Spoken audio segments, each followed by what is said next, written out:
کە ڕۆژی جیهانی پەرستارانە لە شاری هەولێر هەرێمی کوردستانیش چالاکی جۆرا جۆر بەڕێوە دەچێت لە شاری هەولێر دوای نێوەڕوو بڕیارە چالاکێکی نەوعی لەلایەن بەڕێوەبەرایەتی تەندروستی هەولێرەوە بۆ پەرستارانی شاری هەولێر بەشێکە پەرستاران ئەنجام بدرێت. بەڵام من ئەو بەیانیە لە نەخۆشخانەی فریاکەوتنی ڕۆژئاوای شاری هەولێرم، ئەو نەخۆشخانەیە کە 24 کاتژمێر بە ڕووی نەخۆشان داکراوەیە کە سەرجەم ئەو ڕووداوە نەخوازراوانی لە شاری هەولێر ڕوودەدەن، بریندار دەبنیان بە هەر جۆرێک نەخۆش دەکەون، دێنە ئەم نەخۆشخانەیە پێویستی پزیشکیەکانیان بۆ دابین دەکرێتەوە، دکتۆران و پزیشکانیش ئاماژەوە دەکەن پەرستاران بە بڕبڕی پشتی سەرجەم نەخۆشخانەکان دادەندرێن. بۆیە ینی ڕۆڵێکی کاریگەر و بەرچاویان لە ڕاپەڕاندنی ئەرک و کارەکانیان بۆ بەجێگیانی ئەرکانی لە نەخۆشخانەکان هەیە. لەسەر ئەو بابەتە ئێستا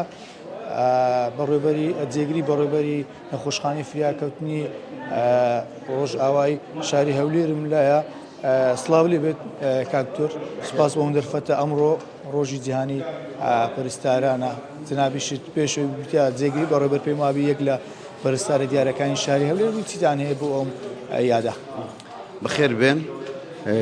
سەرەتا پیرۆزبایەکی گەرم لە سەرجەم پەرستارانی کوردستان و بە تایبەتی پەرستارانی شاری هەولێر لە ناو پەرستارانیش نەخۆشخانەی فریاکەوتنی ڕۆژئاوا دەکەین و ئەم یادە بەرز دەنرخێنین.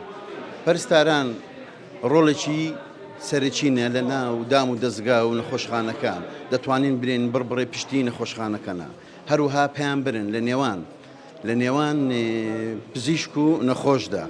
بۆیەش هەر بە فریشتەی مهرەبانی ناودەندرێن.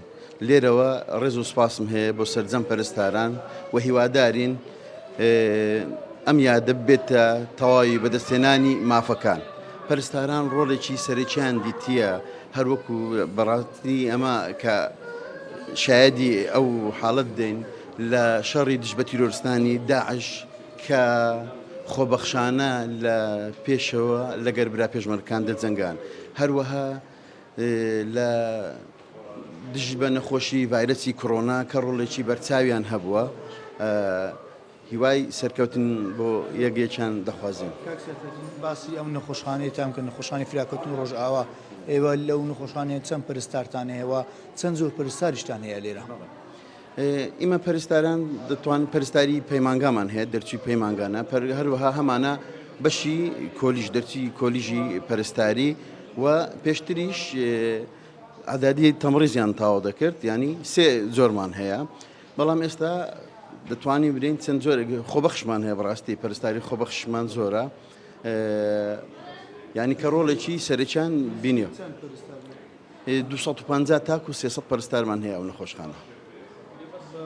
کاتژمێر بە شەفت کاتژمێری کار دەکەن بە شێوەی شەفتات. سێ شەفتمان هەیە کە بەیانیان و ئێواران و شەوان. ئەمڕۆ کە ڕۆژی جیهانی پەرستارانە، هیچ چالاکێکیان نییە بەرزنرخاندنی ئەم ئەرچی پەرستاران، هیچ چالاکێک بەو بوونەوە جێبەجێ ناکرێت لەو نەخۆشخانەیە؟ بەڵێ، ئێمە وەکو نەخۆشخانەی خۆمان ئەنی گوڵمان بۆ ئامادەکردوونە، لە بەشەکان دەسوڕێنەوە بە ئامادەبوونی بەڕێوەبەری نەخۆشخانە و ستافی کارژێڕی. گوڵمان بۆ ئامادەکردن و شیرناتیمان بۆ ئامادەکردووە. یادکردنەوەکە بەم زۆرێ لێرە.